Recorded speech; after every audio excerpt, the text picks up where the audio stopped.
हाँ मित्रों, आप सभी का स्वागत है आपकी सफलता में।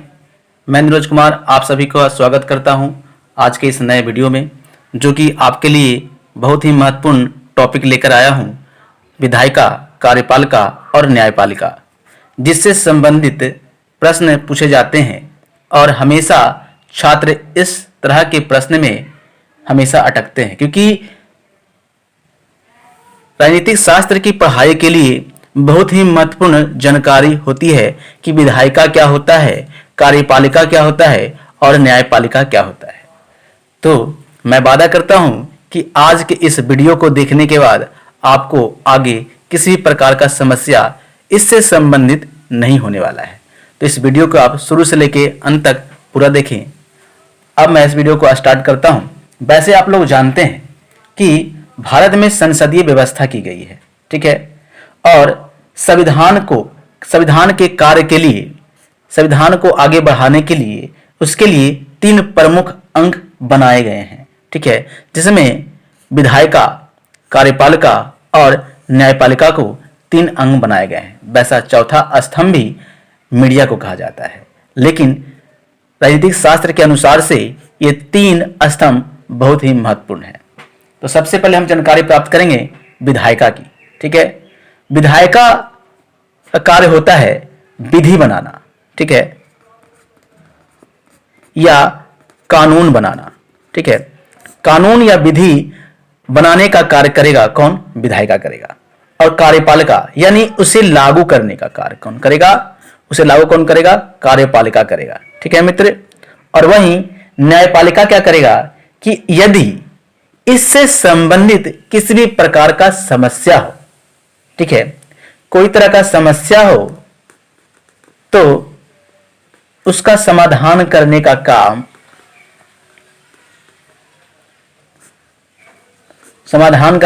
कौन करेगा? न्याय करने का कार्य कौन करेगा? न्यायपालिका करेगा, ठीक है। जो कि हमारे भारत में न्यायपालिका एकीकृत कही गई है। न्यायपालिका क्या कहेगा? हमारे भारत में न्यायपालिका कैसी है? एकीकृत न्यायपालिका है हमारे भारत में, ठीक है। अब हम जानकारी प्राप्त करेंगे कि आखिर विधायिका होता क्या है।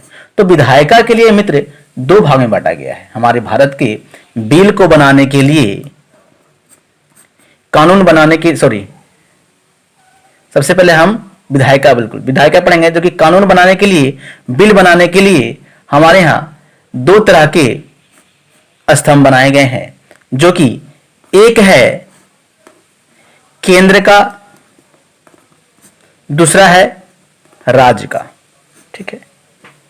तो केंद्र स्तर के लिए विधि बनाने का कार्य कहां होता है?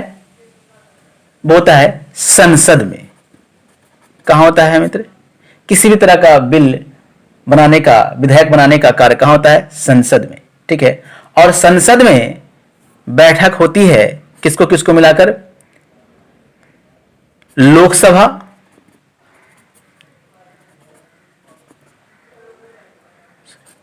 लोकसभा और राज्यसभा, ठीक है मित्र। वहीं राज्य में विधेयक या बिल या नियम कानून बनाने का अधिकार किसके पास है? विधान मंडल में। कहां? विधान मंडल में। और विधान मंडल में बैठक किसको किसको मिलाकर होता है? विधान सभा और विधान परिषद को मिलाकर, ठीक है मित्र। तो ये दोनों को मिलाकर के ये विधान मंडल का बैठक होता है, जहां वैसे इसमें राज्यपाल और यहां राष्ट्रपति भी भाग लेते हैं, ठीक है। तो संसद में विधि बनता है केंद्र के लिए और विधान मंडल में विधि या कानून बनता है किसके लिए? राज्य के लिए, ठीक है मित्र। तो ये हो गया विधायिका का कार्य, ठीक है। आगे हम लोग पढ़ाई करते हैं कार्यपालिका क्या होता है, ठीक है। तो कार्यपालिका पढ़ेंगे। वैसे अगर देखा जाए कि कार्यपालिका में, तो इसे लागू करने का, यानी जो विधि बन गया किसके द्वारा? संसद के द्वारा या विधानमंडल के द्वारा, उसको कार्य आगे बढ़ाने का कार्य जो करते हैं वो इसका कार्य होता है कार्यपालिका का। ठीक है, तो कार्यपालिका में कौन कौन आते हैं, इसे भी राज्य स्तर और केंद्र स्तर के रूप में बांटा गया है। ठीक है, इसे भी दो स्तर में बांटा गया है। ठीक है, तो कहा जाता है क्या, इसमें केंद्र स्तर के लिए कौन कौन आते हैं और राज्य स्तर के लिए कौन कौन आते हैं, ये जानकारी प्राप्त करेंगे। ठीक है, तो कार्यपालिका में जो सबसे ऊपर के श्रेष्ठ माने गए हैं कार्यपालिका के रूप में, वो राष्ट्रपति को माना गया है। उनके नीचे उपराष्ट्रपति, उनके नीचे प्रधानमंत्री और इनके नीचे मंत्रिपरिषद।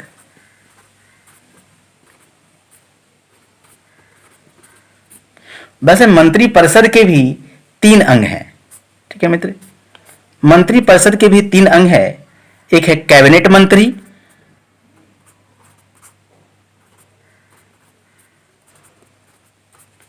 दूसरा है राज्य मंत्री और तीसरा उप मंत्री। आप लोगों ने जहां देखा कार्यपालिका में केंद्र और राज्य के लिए 2 स्तर बनाया गया है कार्यपालिका के रूप में कार्य करने के रूप में। जो सबसे ऊपर स्तर पर हैं राष्ट्रपति, उपराष्ट्रपति और प्रधानमंत्री। वैसे प्रधानमंत्री, राष्ट्रपति और उपराष्ट्रपति तो प्रमुख होते ही हैं, लेकिन वैसे वास्तविक रूप में कार्यपालिका के प्रधान जो होते हैं वो प्रधानमंत्री ही होते हैं। ठीक है, क्योंकि राष्ट्रपति जो भी कार्य करते हैं प्रधानमंत्री के परामर्श से ही करते हैं। ठीक है, अब आगे आते हैं राज्य का कार्यपालिका के रूप में कौन कौन आते हैं। ठीक है, तो राज्यपालिका के कार्यपालिका के रूप में आते हैं सबसे ऊपर राज्यपाल, फिर मुख्यमंत्री, फिर मंत्रिपरिषद,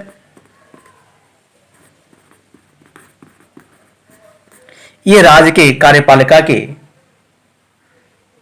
प्रधान होते हैं, प्रमुख होते हैं। ठीक है मित्र, अब आगे आते हैं।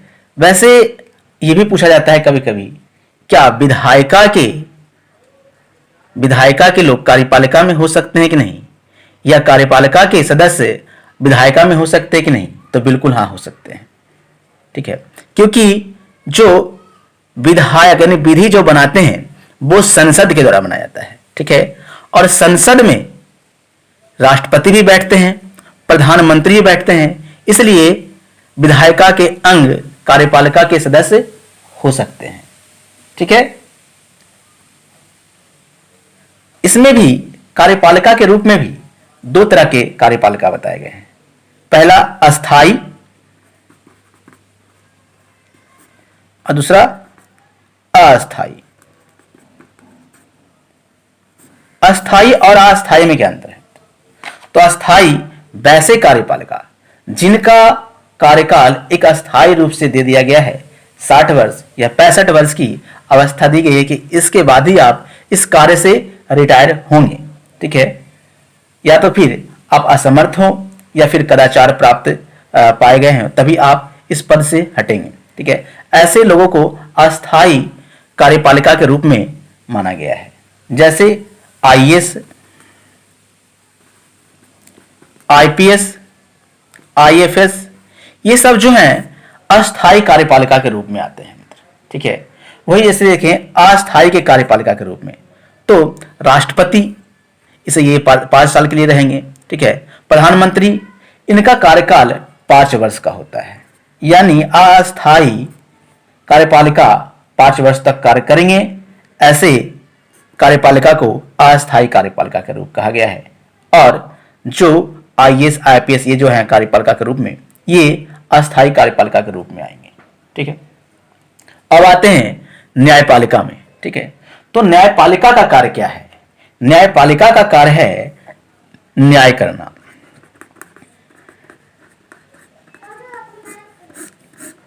यानी कार्यपालिका और विधायिका के बीच में किसी भी तरह का समस्या होता है या उनका बात दोनों में एक दूसरे से समाधान नहीं हो पाता है, तब उस रूप में कार्य करते हैं कौन? न्यायपालिका। ठीक है, बिल्कुल। अगर विधायिका का विधि बना दिया, कार्यपालिका ने बोला नहीं ये सही नहीं है, तो उसका मेन रूप से कार्य करेंगे, और या तो उसका कार्य नहीं ठीक से किया जा रहा है तो उसका समाधान कहाँ होगा? न्याय कहाँ होगा? न्यायपालिका में। ठीक है, वैसे आपने जहां तक कि देखा, कार्यपालिका और विधायिका में दो तरह के स्तर बताए गए, केंद्र स्तर, राज्य स्तर, और कार्यपालिका में भी केंद्र स्तर और राज्य स्तर बताया गया। लेकिन न्यायपालिका में ऐसा नहीं है, इसे एकीकृत न्यायपालिका कहा गया है। यानी सबसे उच्च कोटि में सुप्रीम कोर्ट आएंगे, सर्वोच्च न्यायालय, फिर हाई कोर्ट आएंगे यानी उच्च न्यायालय। ठीक है, फिर डिस्ट्रिक्ट कोर्ट आएंगे, जिला न्यायालय। ठीक है, इसी तरह का इनका स्तर नीचे से ऊपर बताया गया है। ठीक है, ऐसा नहीं है कि राज्य के लिए सिर्फ राज्य में ही किसी भी तरह का कार्रवाई होगा और डिस्ट्रिक्ट के लिए डिस्ट्रिक्ट में ही होगा, ऐसा नहीं है। डिस्ट्रिक्ट वाले समस्या का निदान हाई कोर्ट में भी हो सकता है या फिर सुप्रीम कोर्ट में भी हो सकता है। ठीक है, ये हमारे भारत का 3 प्रमुख स्तंभ की जानकारी आपने प्राप्त की अभी इस वीडियो में। ठीक है, अगर आपको यह वीडियो अच्छा लगा तो लाइक करें, शेयर करें, कमेंट करें और अपने दोस्तों को भी यह वीडियो शेयर करें ताकि उनको इस तरह के प्रश्न में किसी भी तरह का समस्या ना हो और हर एग्जाम को अच्छी तरह से दे पाए। धन्यवाद।